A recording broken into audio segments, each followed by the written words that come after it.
Kinds of charts. You can look at one chart several different ways. When choosing a chart, we have choices. We can look at the data provided to us in one of three ways. The different kinds of charts we can use are a line chart, a bar chart, and a candlestick chart. Here is three different pictures of the same market represented by the different charts. Number one is a picture of a line chart. It connects the closing price of each period and gives us a line graph. Very simple, very easy to look at. Number two is a picture of a bar chart. This is a US or an American invention. What it does is it gives us the open, high, low closing price of a certain period of time. It gives us a lot more information, but it's not as easy to look at. Number three, we have a candlestick chart. Again, it gives us the same information as a bar chart, the open, high, low closing price, but it's a lot easier to look at. Visually, we get a lot more information very quickly by looking at a candlestick chart. Below is an image of the MT4 toggle icons to go from one chart type to another. In your MetaTrader 4 trading platform, you'll have a button for bar chart, candlestick chart, or line chart. Just click one and it will convert your chart to that kind of chart. Below, we've got a picture of a line chart. It connects the close price of each period and gives you a line graph.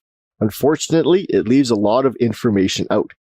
Some traders do like the simplicity of a line chart, so it does have its purpose. Below, we've got an image of a bar chart. It will show you the open, high, low, and close of the market during a specific period of time. In this example, in this image, each bar represents 1 hour period. And now we've got an image of a candlestick chart. It will show you the open, high, low, and close, and the formation of each period is much more visually descriptive.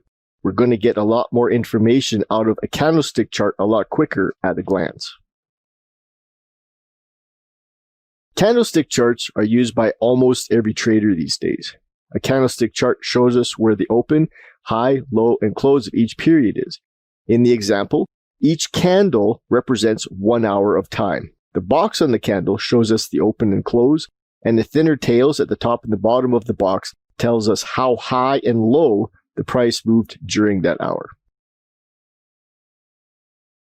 The anatomy of a candlestick. One Japanese candlestick can tell us a lot of information at a glance. Since we will be using the candlestick charts almost exclusively, it's important that you know what each candle represents. A candle has a type of anatomy. It's composed of 3 elements, and it can tell us 5 different things. The image to the left, we can see the candlestick, the real body, the upper wick, and the lower wick. Here are 2 images of candles. We have a bull candle and we have a bear candle. We have all of the elements listed, but what I want to talk to you about on this one is a bull candle and a bear candle is represented differently by the color of the candle. And when we get a close that is higher than the open, as on the left, it will be painted a certain color. In this case, blue. This becomes a bull candle. The close is higher than the open. The market is moving up and it closed higher than it opened. On the right, we have a bear candle. This is the opposite. We have a close that is lower than the open. If we have a market that is dropping, we are going to find that there are a lot of bear candles where the close becomes lower than the open and this candle is painted a different color.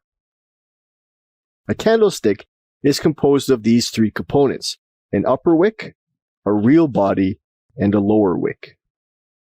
The main feature of any candlestick is the real body, usually simply referred to as the body. This is the square middle box portion of the candle. It shows us where the candle opened and where it closed. The real body is the most distinctive feature of a candlestick. They are colored differently depending on where the close is in relationship to its open. Next are the upper and lower wicks. Sometimes these are called shadows. Like a candlestick made of wax, these candles also have a wick, only these ones have it at the bottom of the candles as well.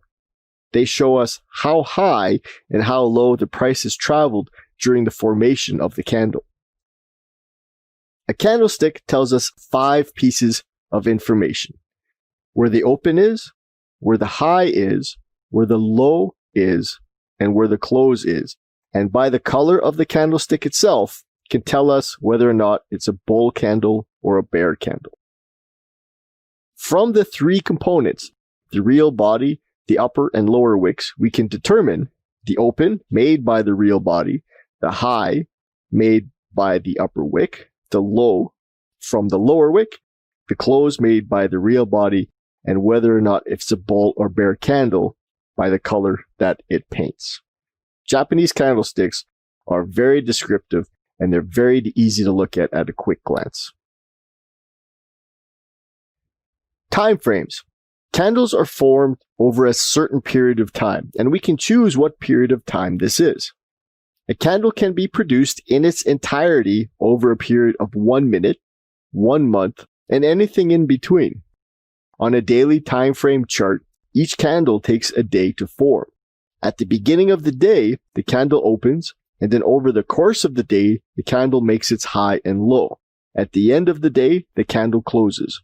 We shall repeat the exact same process for the very next day.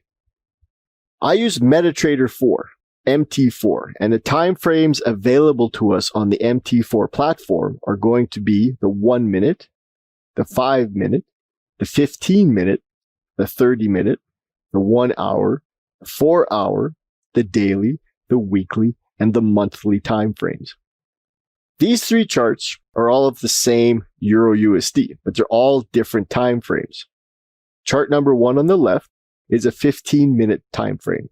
Chart number 2 in the center is a 1 hour time frame, and chart number 3 on the right-hand side is a 4 hour time frame. These are of the same market at the same time, but we notice how different they look. A 1 hour time frame will absorb 4 15-minute candles. A 4 hour time frame will absorb 4 1 hour candles or 16 15-minute candles.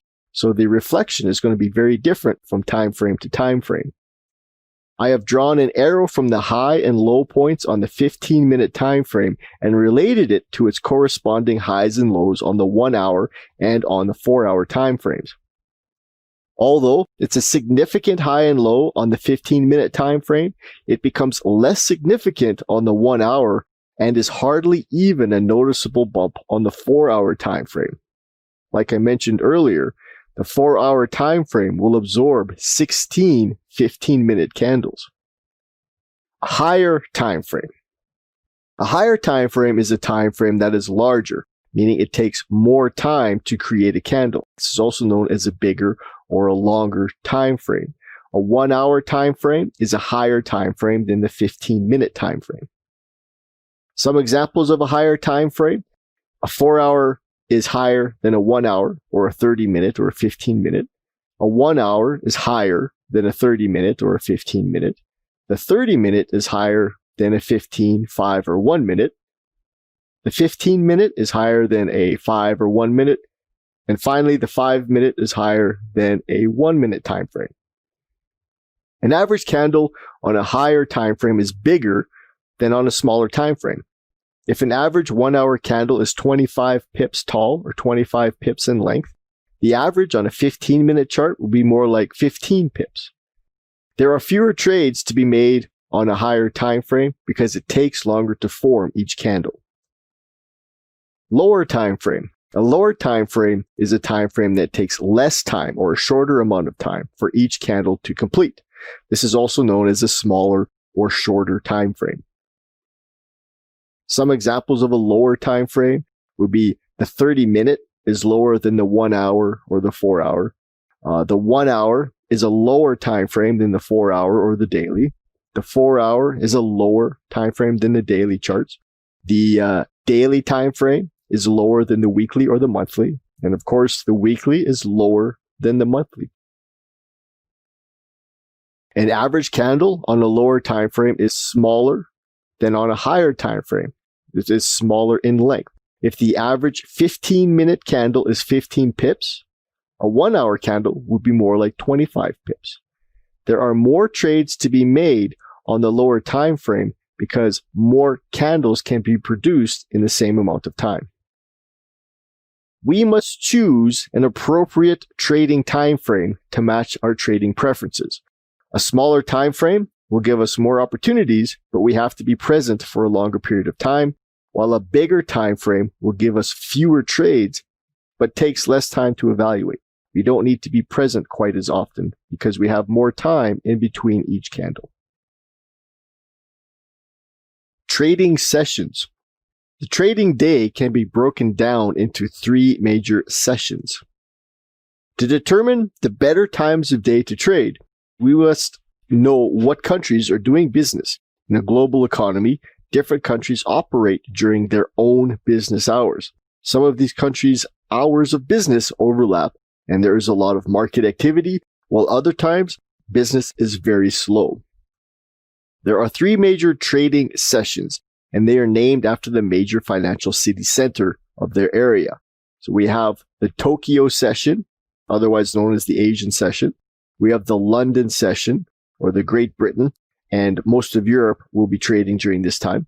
And the New York session, or the North American session. Here is a chart that shows us the open and close of each session on Eastern time or the GMT time. Tokyo opens at 5 p.m. Eastern, closes at 4 a.m. London opens at 3 a.m. Eastern, closes at 12 p.m. And then New York opens at 8 a.m. Eastern, closes at 5 p.m. Below is a better representation of the Forex market hours and how they overlap one another. The red bar we can see is the Tokyo session or the Asian session. And the times on this chart are the New York time zone, the Eastern time zone. So the number 1 is 1 a.m., the number 2 is 2 a.m., and so on. So 24-hour chart. We can see that in New York, the Tokyo session starts at 7 p.m. and goes till 4 in the morning. The London session starts at 3 in the morning and goes till noon. And then the New York session starts at 8 in the morning and goes until 5. The best time of day to trade is throughout the entire London session. The market can, and often does, change direction when the New York session begins. Once London closes for the day, the remaining New York session is pretty quiet. The entire Tokyo session is quiet enough that most traders avoid attempting to trade it. The market can move during Tokyo, but it's limited and it's choppy.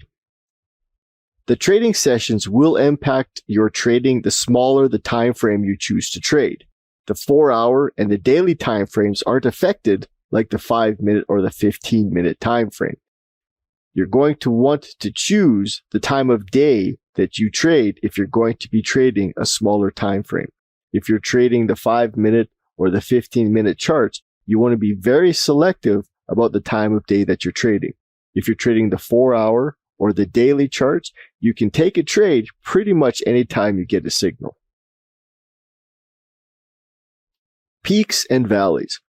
The market moves in very distinct zigzag formation, and it's good to be able to identify the tops and the bottoms. This is where it all begins, and that is the essence of technical trading, is identifying peaks and valleys. To find support and resistance levels, or to draw a trend line, we first need to be able to identify high spots and low spots on the price charts. It's not complicated. It's actually very simple. Most highs and lows are easily identified just by looking at the chart.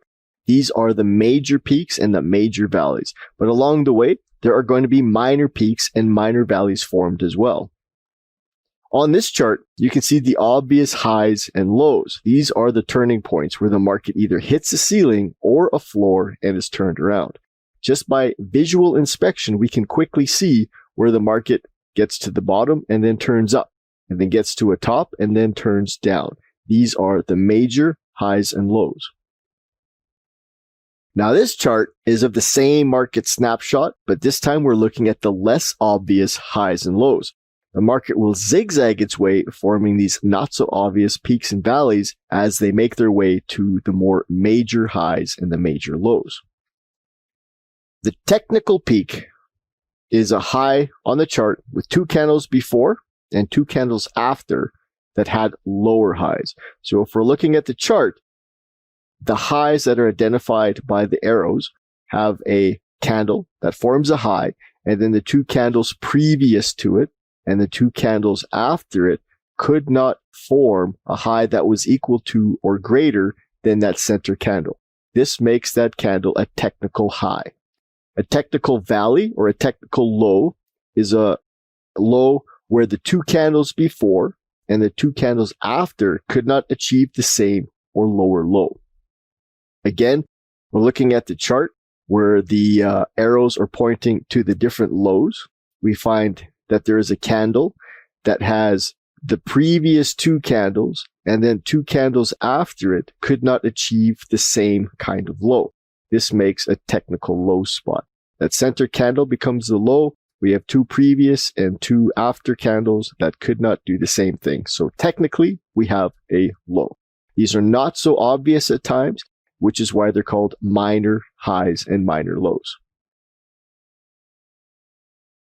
Trends. The market will have momentum in one direction, and this is called a trend. We can have an uptrend or a downtrend. The market has a tendency to travel in one direction for a length of time. These longer-term moves are called trends. There's a saying in Forex circles, the trend is your friend, and then there is some truth to this. A trend can go on for a lot longer than traders think it should. So trading in the direction of the trend becomes a safer bet than trading against the trend. If the market is climbing, taking a buy trade has a higher probability of succeeding than taking sell trades in the opposite direction of the trend. The definition of a trend, the uptrend, is defined as a series of consecutive higher highs and higher lows. The downtrend is a series of consecutive lower highs and lower lows. We take a look at the image to the left, we can see the blue uptrend. Each high that is being made is higher than the previous high. Each low that is being made is higher than the previous low. Consecutive higher highs and higher lows. The red arrow is a downtrend. This is the exact opposite. We see a series of consecutive lower highs. So each high being made is lower than the previous high, and a series of consecutive lower lows. So each low that's being made is able to get lower than the previous low. A trend is relative to the time frame chart that you're looking at. For example, if you're looking at the daily charts, a trend could last for months, while on a 1-minute chart, a trend can last for 2 hours. While a trend moves in one general direction, up or down, it will move in a zigzag pattern. A trend is never formed in a nice, smooth motion. It sputters and pauses and retraces and pulls back and consolidates and hums and haws. Generally speaking, it's not nice and clean. The image that you see on the left is an image of a 4-hour time frame. The market bottoms out and then rallies for 72 candles before it finds a solid ceiling. You can clearly see in the chart that the price is making higher highs as the market climbs. Each high is consecutively higher than the previous high. And from the bottom side, you can see the chart is making a series of higher lows.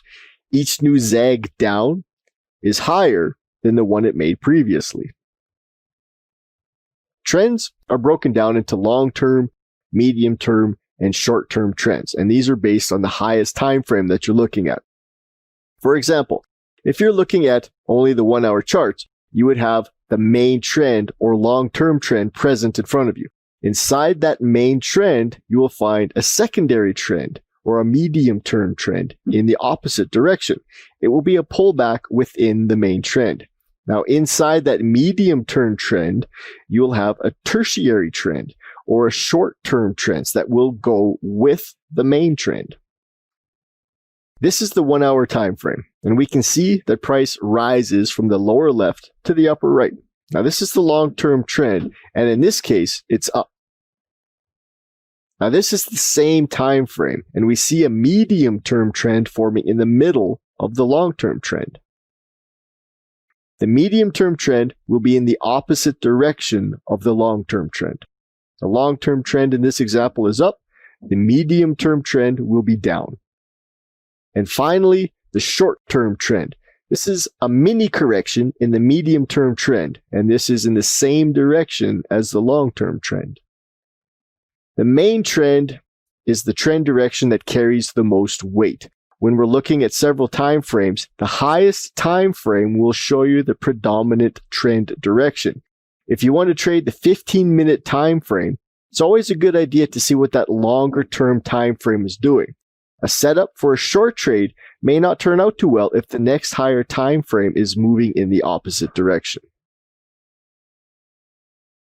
Support and resistance. Floors and ceilings in the market make for areas that will both attract and repel the market. Support is a floor that price bounces off. The market moves down, hits support, and bounces off it to move upwards. Price is supported from dropping any farther. Resistance is a ceiling that price rises to and is forced back down. The market is resisting the rise of price. The main peaks are called major areas of resistance. The main valleys are called major areas of support. The zigzagging highs and lows in between the main areas of support and resistance are known as minor areas of support and resistance. On the chart to the left, we can see the major resistance and the major area of support. And in between, as price is rising from support to resistance, we're going to make these little zigzagging minor areas of support and resistance along the way. Support is important because we find that if an area is used as support once, it is likely to be used as support again. If the 1.2345 price is a price where the market was rejected previously, there is a good chance that it will be rejected from there again in the future. Resistance is the same way. As price finds resistance at a certain price, it will likely find resistance there again. It's important to note that support and resistance are areas and not exact prices. The initial point of support or resistance can be an exact price, but the price will act on this area in the future and either get close to it without touching it or pass it a little bit before it turns around. In the image, you're going to see all the valid examples of support and resistance levels. On this chart, on the image that you see to the left, we have this initial area of resistance formed by the high. Price drops down and then comes back up again, and it will pass that area of resistance just a little bit, and it will be rejected. Price will drop down. Because price has made it through a little bit and then come back down, this area is still considered resistance. The market has a momentum to it, and it's very difficult for it to turn on a dime. So this means that the market can, at times, push through a little bit and then get dropped back down. After that, price gets moved down and then comes back up to this area of resistance and doesn't quite get to that exact price, that exact initial area of resistance. It's rejected just before it gets to that area and gets turned back down. This area is still considered resistance. And the same goes for support. We get this first area of support at the bottom. Price gets rejected, comes back up. When it comes back down again, it gets close, but doesn't touch that exact same price. It gets close, and this is still valid support. Comes back again, and maybe we'll push through it just a little bit, get rejected, and then move back up. Whether price gets close or passes it a little bit, as long as it's in the same general area, this is going to be considered support. Now, support can turn into resistance. If price breaks through support, it'll want to come back to test this level from underneath, using it as a new level of resistance. You see on the chart to the left, price came down, made a level of support, got rejected, came back up, and when it came down again, it was able to push past it. It broke through and it dropped below. Once price got below, it came back up to that level of support and is now using it as resistance. And the opposite is also true. Resistance turns into support. If price breaks through resistance, it will want to come back and test this level from above, using it as a new level of support. The image you see on the left, price moves up, forms a level of resistance, gets rejected. The next attempt, price breaks through this level.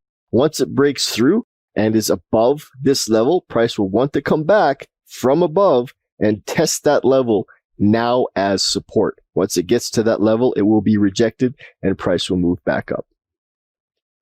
When price is able to push past a level of support or resistance, it will want to keep going. And this presents us with a good opportunity to place a trade. These are generally called breakout trades, and there is some validity to these, and we can make money watching support and resistance levels.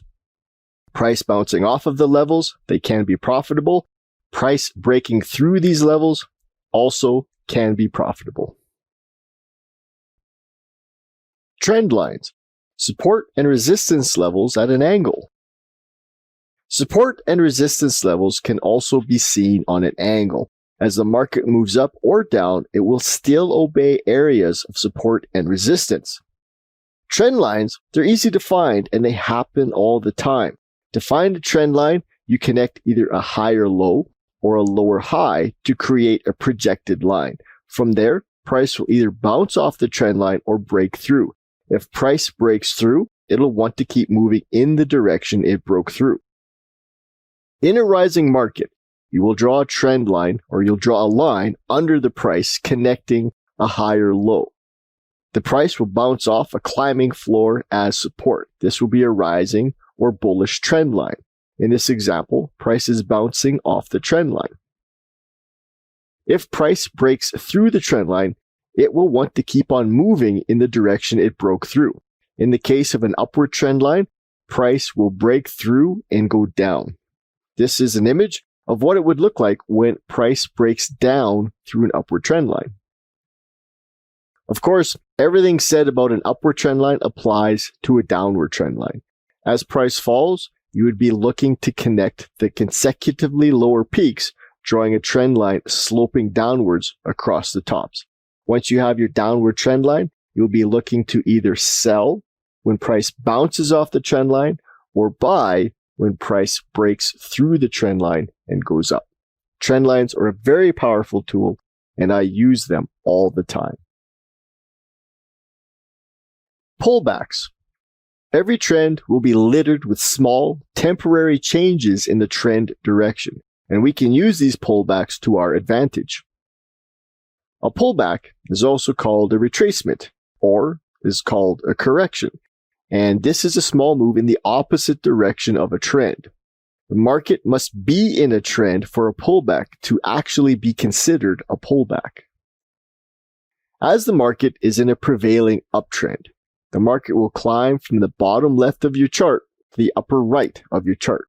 Now, during this climb, the market will make a series of small moves in the opposite direction. Many pullbacks are almost sideways, or at least very shallow. These pullbacks are great opportunities for getting into a trade in the direction of the trend. You may have heard the terms buy the dips or sell the rallies. This is entering a trade in the direction of the trend as the market is making one of these small corrections. Many pullbacks are almost sideways or very shallow, and they make for poor trades. You don't want to be trading short when the trend is long. These pullbacks, however, are great opportunities for getting into a trade in the direction of the trend. On the image to the left, you can see that the trend is going up, and I've marked in blue all the different pullbacks. Now, the pullbacks are very small and they're very shallow in nature. So if you were to take a short trade during this long trend, your trades would either be very small in size or they would end up being losing trades. They are great opportunities for taking long trades. If you're going to take a trade in the direction of the trend, these pullbacks give you what they consider a wholesale price. You're going to get a pullback, you're going to get a better entry and then the market is going to take off in the direction of the trend, and you will get more profit out of these trades. Trading pullbacks is a very efficient, is a very profitable way to trade. Chart patterns. The market repeats certain formations over and over. Knowing what they are can put the odds of a successful trade in our favor. What I'll cover here are some of my favorite chart patterns that will deliver a higher than average probability of a successful trade. These patterns are reliable and many traders watch for these. Because of the number of traders waiting to trade these patterns, they have a kind of self-fulfilling prophecy thing going on. They are more likely to work out simply because the big money trades them too. There are 4 trend following patterns or continuation patterns, and there are 2 counter trend or reversal patterns that we're going to look at. These are the most widely used patterns that traders look for. The trend following patterns are going to be the symmetrical triangle or the pennant, the ascending and descending triangle, the flag, and the rectangle. And the trend reversal patterns are going to be the wedge and the head and shoulders formation. The symmetrical triangle or the pennant. These are essentially the same formation.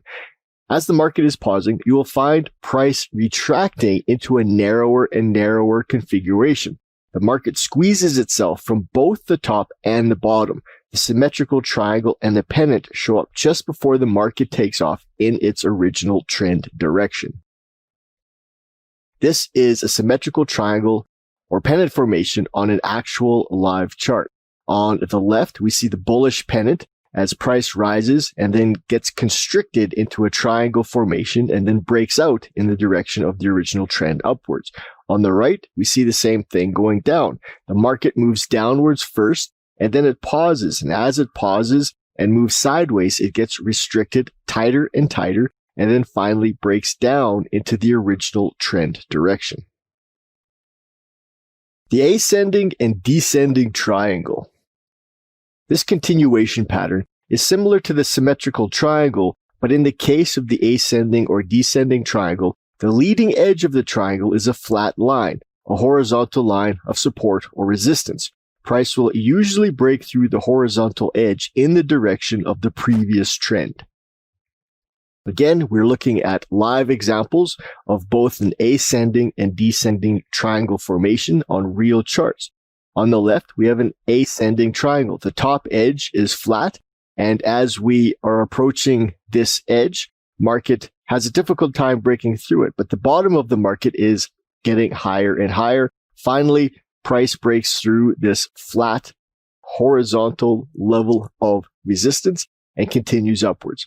On the right, we see a descending triangle. Price moves down and hits a floor. It has a difficult time getting through the floor, while the top of the market is getting lower and lower. Finally, price breaks through the floor and continues in the original trend direction. The flag.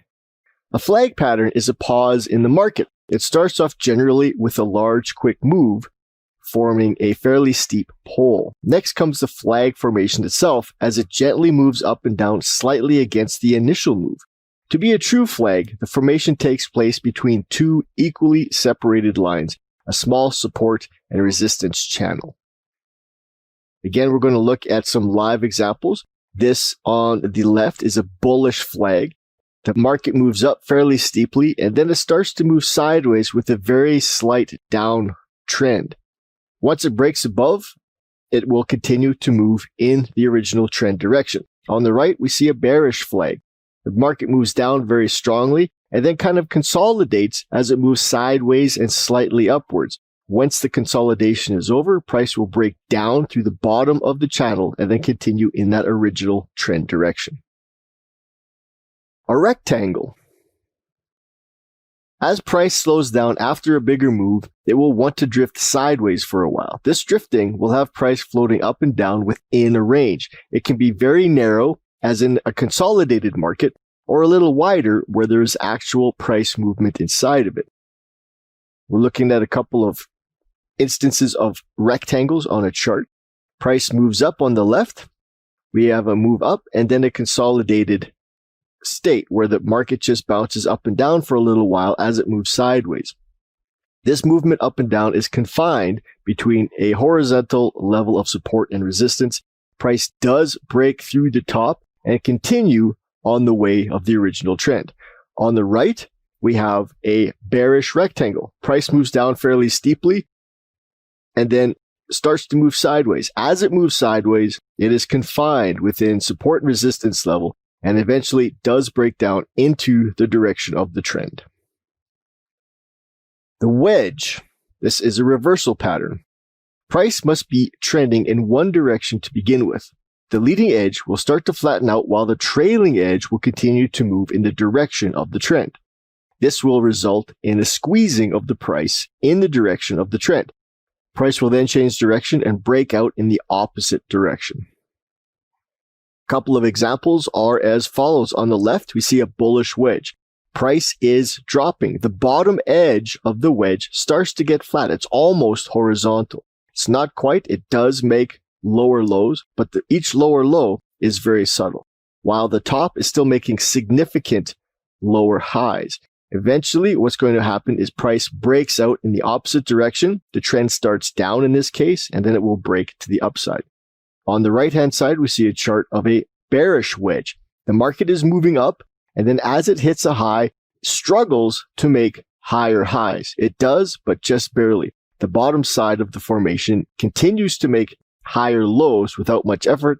Finally, we do get a breakdown, and the market will continue in the opposite direction. The head and shoulders formation. This is also a reversal pattern. In an uptrend, price makes a higher high and then a lower high is formed. A break below support triggers a short trade. In a downtrend, price makes a lower low and then a higher low is formed. The break of resistance is the trigger for a long trade. Here we have a couple chart examples. The head and shoulders pattern on real charts. Number 1 on the chart on the left. Number 1 is the left shoulder.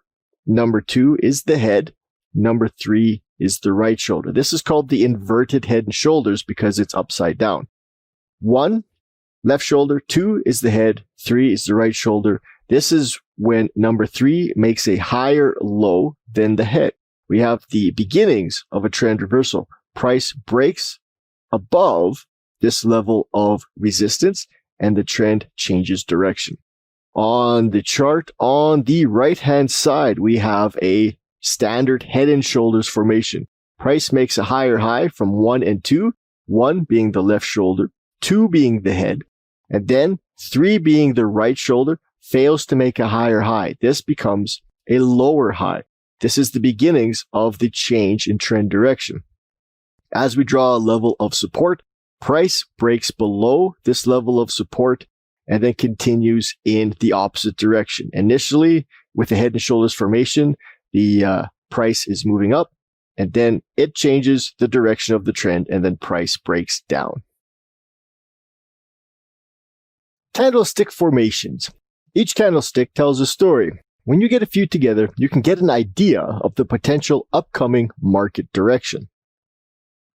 We use Japanese candlesticks when we trade. The advantage to using these is they have a way of hinting to us what the market will do almost right away. There are certain formations that candles make that tell us what the market consensus is. Candlestick formations can be a red flag to a trade that we're currently in.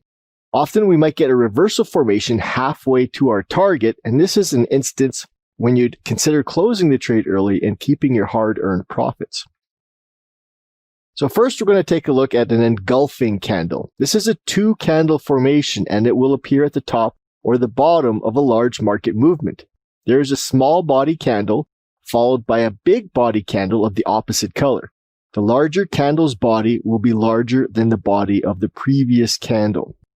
We can see the 2 images on the left-hand side, the bullish engulfing and the bearish engulfing. The bullish engulfing will appear at the bottom of a downward move, and this would give us the heads up that the market might change direction and move up. The bearish engulfing will appear at the top of a market move. The harami, or the inside bar. This is also a 2-candle formation that occurs at the top or the bottom of a market move. The first candle has a larger candle body, which is followed by a second candle with a smaller candle body. In Japanese, harami means pregnant. The body of the second candle will be contained within the body of the larger candle to the left and be of the opposite color. Again, the images on the left-hand side shows us the top image would appear at the top of a market move, and the second image at the bottom would appear at the bottom of a market move. Next is the doji and the long-legged doji. Now, a doji is a one-candle reversal formation. A doji has the open and close at the very same or near the same price. The body of a doji is very narrow and the wicks are very short. The long-legged doji is very similar to a regular doji. After a big move in either direction, up or down, it hints to a change in the market direction. The body is small, but with a long-legged doji, the wicks are much larger. This formation is only worth anything if it appears at the top of a market move or at the bottom of a market move. If it shows up when the market is moving sideways, a doji does not mean anything. Next, we have the gravestone doji and a dragonfly doji. Now, a gravestone doji has a long wick, and the open and close of the dojis are at the bottom of the candle. So the long wick is at the top. It denotes the end of an upward trend. The gravestone doji we're going to see at the top of a market move. The dragonfly doji is the opposite of a gravestone doji, as the dragonfly doji has its open and close at the top of the candle formation. This is a formation that will clearly determine the bottom of a trend. This formation has a very long lower wick and will appear at the top of a market move. The hammer and the hanging man. The same candlestick formation as one another. The hammer appears at the bottom of a move and the hanging man appears at the top. The candlestick has a small body and a longer lower wick. There will be either no upper wick or a very tiny upper wick at the top. The length of the lower wick will be approximately 2 times the length of the body. The color of the body doesn't much matter. If it shows up or the top or the bottom, the color of the body can be bull or bear. It does not matter. Railroad tracks. Now, this is an instance of a quick change of the market's mind. Railroad tracks are 2 similarly lengthy candles that are longer than the average surrounding candles. In an upward market movement, there will be a strong surge upwards, and the next candle will be almost a complete undoing of the initial candle's move. This would be the same in a downtrend. They are good reversal candles in a moving market. Longer than average wicks. Without looking for specific candlestick formations, the one thing that I pay the most attention to would be the wicks. Whether or not the candle body is longer or shorter than the average, a long wick will often point to a change in direction. Now, a long wick on a single candle means that during the formation of the candle, there was more than usual aggressive push back in the opposite direction. A long upper wick is bearish, and a long lower wick is bullish. Simultaneous wicks. A series of lower wicks after a move downward is hinting to a potential move back up. A series of upper wicks after a move upward is telling us there is pressure to sell. The bodies on the candles don't have to be unusual in length, and there doesn't have to be an exact number of candles. 2 candles with these wicks are called tweezers, but you will come across 3 or 4 candles, all with longer wicks on one side of the candle. If we take a look at the images on the left, if we have a series of candles at the top of a move with wicks on the top side, more wicks that you see on the top of the candles than at the bottom, there is selling pressure. The market is going to want to change direction and move down. When the market has moved down, and then you start seeing a series of wicks that appear at the bottoms of the candles, this is buying pressure and the market is going to want to move back up. Thank you for watching this DVD. Being aware of how the markets move and what kind of telltale hints it leaves behind can improve your trading dramatically. Go through your charts and look for the different aspects we discussed in this DVD. Look for levels of support and resistance and practice drawing trend lines. Scroll through your charts and look for chart patterns and see if you can begin to identify some candlestick formations. Identifying these formations will take some practice, but as you become more familiar with them, you will start to find them more and more quickly. No matter how you trade, everything discussed in this DVD will play an important role in your evaluation of the markets. Have fun with this. This is very exciting stuff. Again, thanks for watching.